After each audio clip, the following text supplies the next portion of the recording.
sommes dans la province du Brabant-Wallon, située au centre de la Belgique. Cette province est fortement popularisée par Bruxelles. Elle est une véritable extension périurbaine de la capitale européenne. En 21 ans d'existence, elle s'est beaucoup développée dans les échanges économiques avec l'Afrique. Un organisme belge, Africa Rise, s'est saisi des opportunités d'affaires dans cette province afin d'organiser chaque année un forum économique, Africa Belgium Business Week. Une rencontre qui a pour objectif de faciliter les contacts entre les entrepreneurs européens et leurs homologues africains.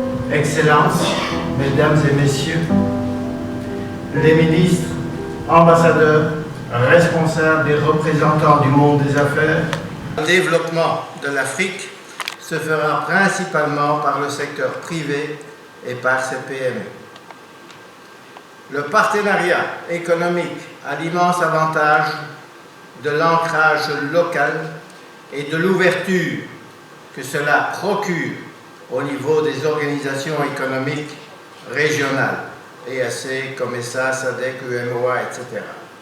Le partenariat assurera aussi la transformation de certaines matières premières et produits locaux.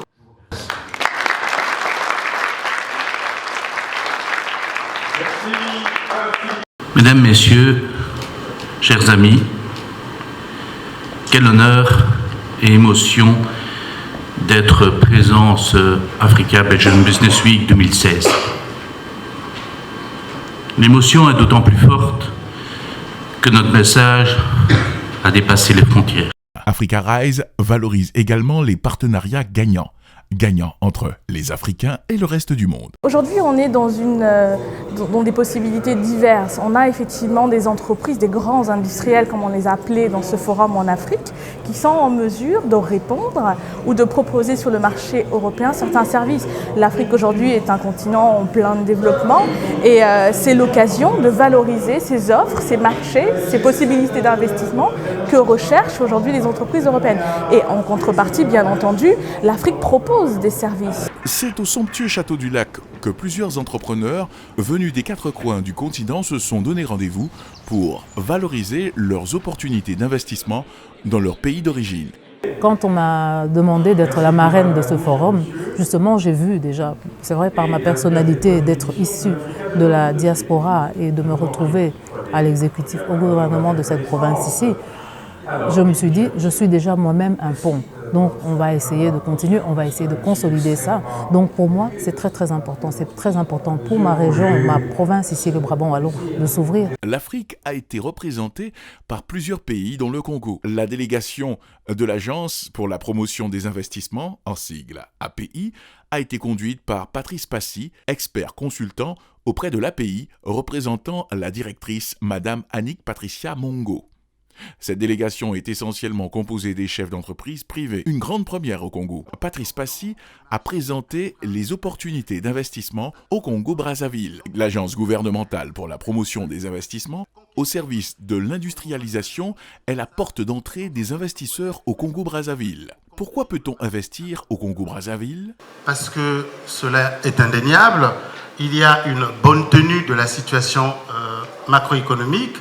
Le Congo enregistre donc un fort taux de croissance économique avec une importante réserve monétaire, un taux de croissance pétrole 3,1, un taux de croissance hors pétrole 7,6, un taux d'investissement public de 23,8, un PIB par habitant pratiquement de 3133, un taux d'inflation en 2014 de 3,2.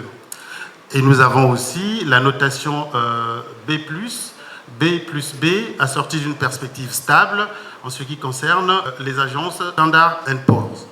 Dans 4 ans, nous nous sommes assignés comme objectif par cette stratégie, parce que c'est un projet en cours, que nous puissions valoriser des terres cultivables. Là, nous avons 3200 hectares, avec un investissement à hauteur de 64 millions d'euros, une capacité de production de fruits et de légumes bio, pratiquement 1500 tonnes par usine, et une implantation dans les différents départements qui sont 11, mais là, il y a 10 départements qui ont été retenus. En date du 20 mars, nous avons élu notre président de la République sur la base d'un projet dont j'ai cité la marche vers le développement. Et dans ce projet, le président de la République a donné la priorité à la jeunesse congolaise. Donc 60% de ces actions va caractériser la priorité de la jeunesse congolaise. Alors, donc moi, je ne voudrais pas être celui-là qui doit attendre que le gouvernement congolais fasse quelque chose. J'ai pensé me déplacer, payer le billet pour commencer moi également de faire mes actions. Cette présentation s'est déroulée en 2 temps. Le matin, un focus sur les investissements au Congo a été l'objet du panel. L'après-midi, la délégation congolaise s'est penchée sur les projets structurants au Congo-Brazzaville. Une grande satisfaction auprès de l'auditoire. Je pense qu'ici, il y a beaucoup de choses à faire au Congo-Brazzaville. Nous, en tant que Bolloré, on est présents depuis très longtemps aussi sur le Congo-Brazzaville. Et je pense que du fait qu'on développe aussi le rail et la route pour aller jusque, du Congo-RDC vers le Congo-Brazzaville, ça peut être aussi intéressant que des sociétés se positionnent plutôt sur le Congo-Brazzaville.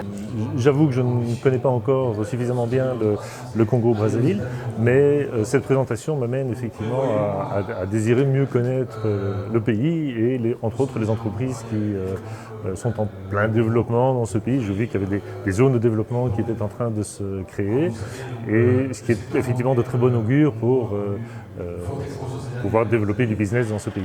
Le discours de M. Passy m'a beaucoup inspiré. Même si je vis en Belgique, je reste africaine et un jour j'aimerais bien pouvoir me réinstaller en Afrique et faire développer des projets parce que j'estime que l'avenir, quelque part, même je vais être très ambitieuse, je crois, se trouve en Afrique.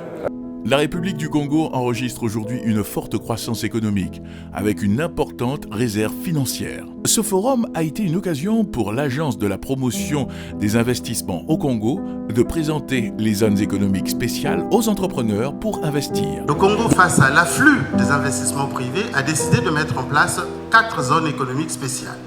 Cette mission pour l'API a été une réussite car elle a permis la signature d'un contrat commercial entre le groupe Delonois et la société congolaise DB Engineering. Par ailleurs, les entreprises belges ont répondu oui à l'invitation de l'API pour une future mission de prospection multisectorielle à Brazzaville et Pointe-Noire avant la fin de l'été 2016. Les entreprises congolaises sont entrées avec plusieurs lettres d'intention et de manifestations d'intérêt. Le rendez-vous a été pris pour le 5e forum Africa Belgium Business Week.